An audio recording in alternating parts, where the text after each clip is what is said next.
séance de co-développement, c'est un processus de consultation de groupe dans lequel une personne, qu'on va appeler le client, va amener un projet, une préoccupation ou un problème.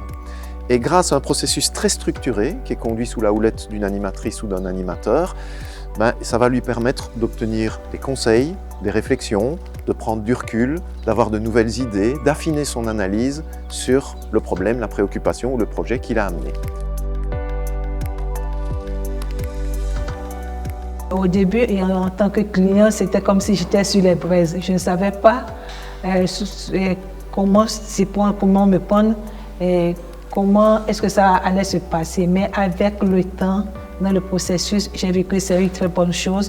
Ça m'a mise en confiance et ça m'a aidé. Avec les apports des autres, ça m'a beaucoup aidé. Dès que quelqu'un a un problème, par exemple, il l'expose et il se retrouve dans la position du client et les autres membres de la méthodologie l'accompagnent en tant que des consultants. Donc, il l'aide à trouver la solution à son problème. Il lui propose assez de solutions et c'est à lui maintenant de définir son plan d'action à partir des propositions qui lui ont été faites. Donc, je trouve vraiment que la méthodologie est intéressante. Et déjà, lors des séances, les consultants peuvent même apprendre. Un consultant peut apprendre des réponses ou bien des solutions proposées par d'autres consultants.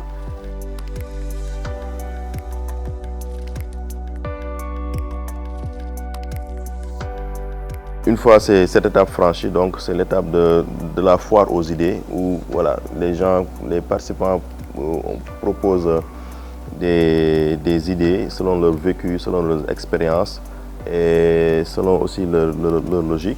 En tant que consultant, vous cherchez à comprendre réellement le problème.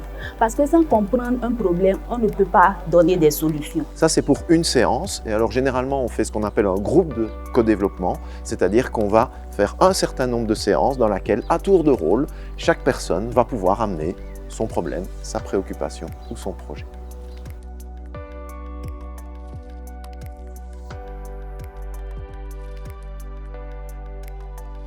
Donc moi, je crois que ce cadre d'échange-là permet en fait de faire émerger des solutions locales, adaptées au contexte et à la réalité de la personne qui pose le problème. Et je pense que ça, c'est vraiment des facteurs de réussite et puis des facteurs qui permettent vraiment aux décideurs, aux acteurs de trouver des solutions à leurs problèmes, des problèmes locaux qui ne sont pas imposés.